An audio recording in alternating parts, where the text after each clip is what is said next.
முதலமைச்சர் எடப்பாடி பழனிசாமி செய்தியாளர்களை சந்திக்கிறார். நேரலையில் பார்க்கலாம். அனைத்து ஊடக நண்பர்களுக்கும் பத்திரிகை நண்பர்களுக்கும் என்னுடைய தைப்பொங்கல் வாழ்த்துக்கள். நேற்றைய தினம் டெல்கா பத்திரிகையினுடைய முன்னாள் ஆசிரியர் மேத்யூ சாமுவேல் என்பவர் நேற்று டெல்லியில் ஒரு வீடியோவை வெளியிட்டுள்ளார்.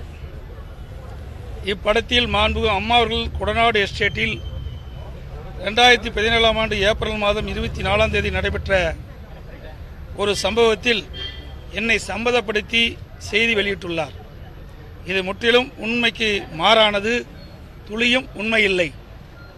இந்த செய்தியை வெளியிட்டவர்கள் மீதும் மற்றும் இவர்களுக்கு பின்புலமாக உள்ளவர்கள் கண்டறியப்பட்டு கடுமையான நடவடிக்கைகள் எடுக்கப்படும் என்பதை தெரிவித்துக் கொள்கின்றேன். இது சம்பந்தமாக நேற்றைய தினமே சென்னை காவல்துறையில் புகார் அளிக்கப்பட்டு வழக்கு பதிவு செய்யப்பட்டுள்ளது. காவல்துறை சட்டப்படி நடவடிக்கைகள் மேற்கொள்வார்கள். கொடநாடு எஸ்டேட்டில் 24/2017 நடைபெற்ற சம்பவத்தில் சம்பந்தப்பட்ட குற்றவாளிகள் 10 பேர் கைது செய்யப்பட்டு வழக்கு நீதிமன்றத்தில் நடைபெற்று வருகிறது. இந்த குற்றவாளிகள் இதுவரை நீதிமன்றத்திற்கு 22 முறை சென்று வந்துள்ளனர். நீதிமன்றத்தில் ஏதும் சொல்லாதவர்கள் தற்போது புதிதாக ஒரு செய்தியை சொல்லி வழக்கை திசை திருப்ப பார்க்கிறார்கள். வருகிற பிப்ரவரி மாதம் 2ஆம் தேதி இந்த வழக்கு விசாரணைக்கு வர உள்ளது. இவர்களுக்கு பின்னால் யார் யார் இருக்கிறார் என்பதை விரைவில் கண்டறியப்படும் என்பதை இந்த தருணத்தில் தெரிவித்துக் கொள்கின்றேன். அது மட்டுமல்ல, இந்த குற்றவாளிகள் மீது ஏற்கனவே பல்வேறு வழக்குகள் பதிவு செய்யப்பட்டிருக்கின்றன.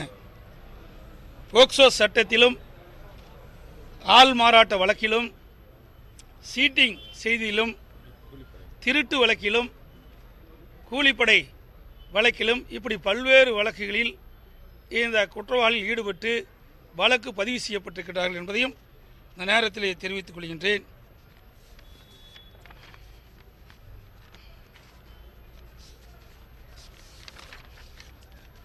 இவர்கள் செய்தி வெளியிட்டுகின்ற பொழுது ஒரு செய்தி சொல்லியிருக்கிறார்கள். மாண்புமிகு அம்மா அவர்கள் கட்சி நிர்வாகியிடத்தில் ஆவணங்களை பெற்று அங்கே கொடநாட்டில் வைத்திருந்ததாகவும் அதை எடுப்பதற்காக இவர்கள் சென்றதாகவும் ஒரு செய்தியை அந்த வீடியோவில் வெளியிடப்பட்டிருக்கிறது. மாண்புமிகு இதயம் புரட்சித் தலைவி அம்மா அவர்கள் எந்த ஒரு நிர்வாகியிடத்திலும் எந்த ஆவணத்தையும் எப்பொழுதும் பெற்றது கிடையாது. மாண்புமிகு அம்மா அவர்களுக்கு களங்கம் கற்பிக்கின்ற வகையில் செய்தி வெளியிட்டிருப்பது வன்மையாக கண்டிக்கத்தக்கது. இதயம் புரட்சித் தலைவி அம்மாவை பொறுத்த வரைக்கும் கட்சி நிர்வாகிகளை தங்களுடைய குடும்ப உறுப்பினராக பாதிக்கக்கூடியவர், கட்சிக்காரிடத்தில் அன்பாக பழகக்கூடியவர், அவர்களுக்கு தேவையான பதவிகளை அழகு பார்க்கக்கூடிய தலைவர் புரட்சித் தலைவி அம்மா அவர்கள். அவர்கள் மீது இப்படிப்பட்ட ஒரு களங்கத்தை கற்பிப்பது உண்மையிலேயே கண்டிக்கத்தக்கது. மற்றும் திராவிட முன்னேற்ற கழகத்தை பொறுத்த வரைக்கும் ஏதாவது ஒரு வழக்கு போட்டுக்கிட்டே இருக்கிறாங்க. என் மீது ஒப்பந்த முறைகேடு நடைபெற்றிருக்கு என்று ஒரு வழக்கை போட்டாங்க. பிறகு உச்ச நீதிமன்றம் போய் அது நிலுவையில் இருக்கிறது. பிறகு மாண்பு இதயம் புரட்சித் தலைவி அம்மா அவர்கள், பொன்மனச்செம்மல் புரட்சித் தலைவர் எம்ஜிஆர் வழியிலே வந்த அம்மாவுடைய அரசு தைப்பொங்கலை சிறப்பாக கொண்டாடும் என்பதற்காக பொங்கல் பரிசு திட்டத்தை அறிவித்தோம். அதிலும் அவர் கட்சியைச் சேர்ந்தவரை விட்டு நீதிமன்றத்திலே வழக்கு தொடர் செய்தார்கள். பிறகு தமிழகத்திலே தொழில் வளம் பெருக வேண்டும் என்பதற்காக உலக முதலீட்டாளர் மாநாட்டை நடத்த வேண்டும் என்பதற்காக வருகிற ஜனவரி மாதம் 23, 24ஆம் தேதி நடைபெறுகின்ற அந்த மாநாட்டை தடை செய்கின்ற விதமாக அதுக்கும் வழக்கு போட்டிருக்கிறாங்க. ஒருபுறம் தொழிற்சாலை வழங்குகிறாங்க, மறுபுறம் தொழிற்சாலை வருவதை தடுப்பதற்கு முயற்சி செய்கின்றார்கள். ஆக அனைத்து இந்திய அண்ணா திராவிட முன்னேற்ற கழக அரசு எந்த திட்டத்தையும் தமிழகத்திலே கொண்டு வரக்கூடாது என்ற அடிப்படையிலே தொடர்ந்து வழக்கு தொடுப்பதுதான் இவருடைய வேலை என்பதை இந்த தருணத்திலே தெரிவித்துக் கொள்கின்றேன்.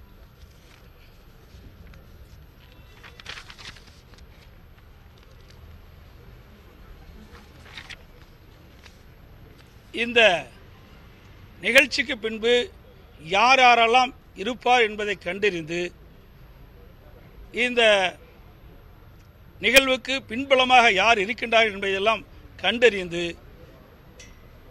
உலகத்திற்கு வெளிச்சம் போட்டு காட்டி சம்பந்தப்பட்டவர்கள் மீது தக்க நடவடிக்கை எடுக்கப்படும் என்பதை தெரிவித்துக் கொள்கின்றேன். அது மட்டும் இல்லாமல் உள்ளாட்சி தேர்தல் அனைத்து இந்திய அண்ணா திராவிட முன்னேற்ற கழக அரசு தான் உள்ளாட்சி தேர்தலை ரத்து செய்து என்ற ஒரு தவறான குற்றச்சாட்டை எல்லா பகுதியிலும் ஊடகங்களிலும் தெரிவித்துக் கொண்டிருக்கின்றார். இப்பொழுது நடைபெறுகின்ற கிராம சபை கூட்டத்தில் கூட அவர் நடத்துகிற கிராம சபை கூட்டத்தில் கூட இந்த கருத்து தான் சொல்லிட்டு இருக்கார்.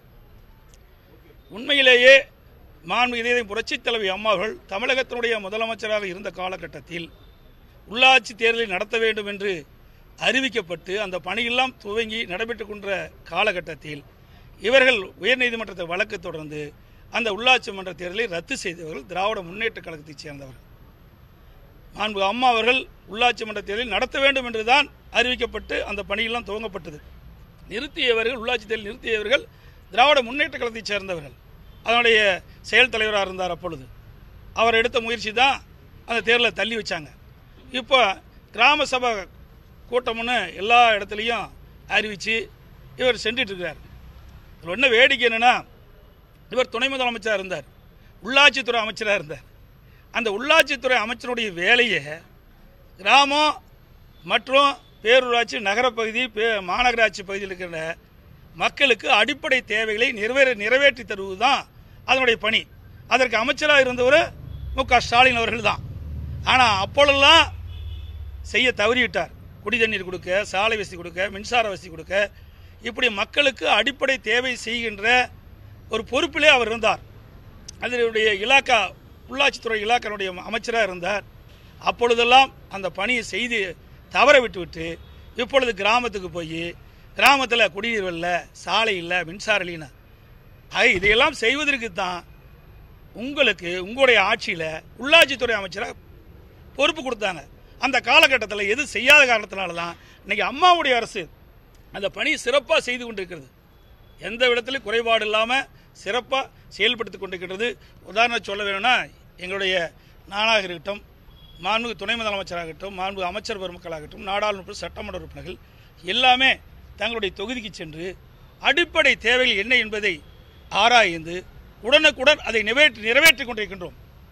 என்னுடைய மாவட்டத்தில் கூட கடந்த மாதம் எடப்பாடி ஊராட்சி ஒன்றியத்தில் கூட்டத்தை போட்டு மாவட்டத்தில் இருக்கிற அனைத்து அதிகாரிகளும் வரவழைத்து எல்லா பகுதியிலுமே நேரடியாக போய் என்னென்ன தேவை என்பதை அறிந்து உடனுக்குடன் நிறைவேற்ற வேண்டும் என்று ஆணை பிறப்பித்து அந்த பணியில் நடைபெற்றுக் கொண்டிருக்கின்றனர். கிட்டத்தட்ட 2 ஒன்றியத்துக்கு ஒரு டெப்டி கலெக்டரை நியமிச்சிருக்கிறோம். அந்த டெப்டி கலெக்டரு அந்த 2 ஒன்றியத்தில் இருக்கிற ஊராட்சிக்கு சென்று அந்த ஊராட்சியில் என்ன பிரச்சனை என்பதை கண்டறிந்து அதை நிறைவேற்றி கொண்டிருக்கின்றார்கள். கிட்டத்தட்ட 99% மின்சார விளக்குகள் இன்றைக்கு எரியூட்டப்பட்டிருக்கின்றன. என்னுடைய மாவட்டத்தில் ஒவ்வொரு மாதம் போகிறேன், ஒவ்வொரு மாதமும் அங்கே இருக்கிற மாவட்ட மக்களுடைய பிரச்சனைகளை ஆராய்ந்து அதற்கு தேவை நடவடிக்கை எடுக்கிறோம்.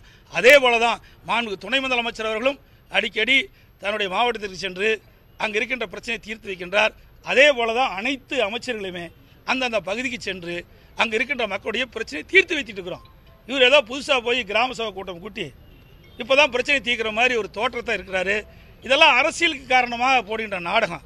ஏன்னா 3 வருஷமாக இருந்தது, 3 வருஷமாக போய் கிராம சபை கூட்டம் கூட்டல, இப்பொழுது மட்டும் ஏன் நாணவாதி வந்துடுது? அவை இதையெல்லாம் அரசியலுக்காக செய்கின்ற நாடகம் என்பதை இந்த நேரத்தில் தெரிவித்துக் கொள்கின்றேன்.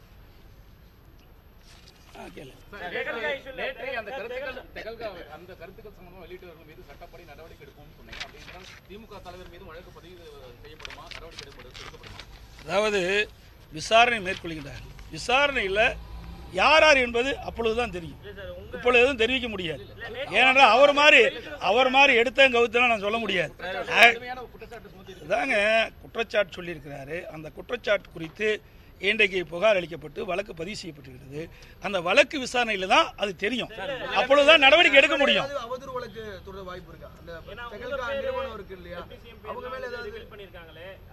அதுதாங்க இப்போ வழக்கு பதிவு பட்டிருக்குது. நேற்று இரவே வழக்கு பதிவு செய்யப்பட்டிருக்கிறது. அந்த வழக்கில் அந்த விசாரணையில் இவர்களெல்லாம் உட்படுத்தப்பட்டிருக்கின்றார்கள்.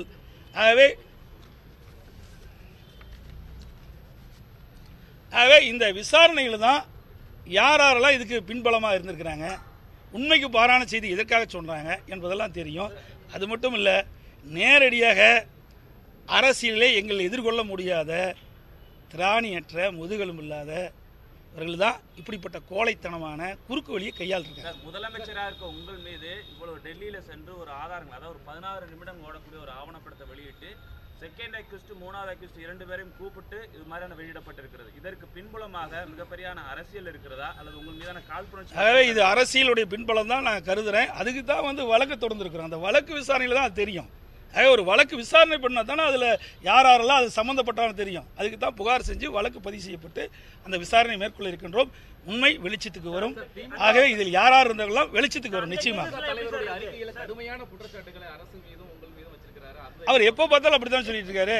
பார்த்த உடனே நம்பாரு அவர் முதலமைச்சர் விலக வேணும். அந்த முதலமைச்சர் மேலே குறிக்கோளாக இருக்காரு. அதே மக்களை சந்தித்து மக்கள் வாக்களித்து வெற்றி பெற்று முதலமைச்சரான நாங்கள் யாரும் தடுக்க மாட்டோம். ஆனால் எங்களை குறுக்கு வழியில் கையாண்டு இந்த அரசை எந்த காலத்துக்கு கவிழ்க்க முடியாது. அனைத்து இந்திய அண்ணா திராவிட முன்னேற்ற கழகத்திற்குரிய சிறப்பு அம்சங்களை அவரால் தடை செய்ய முடியாது.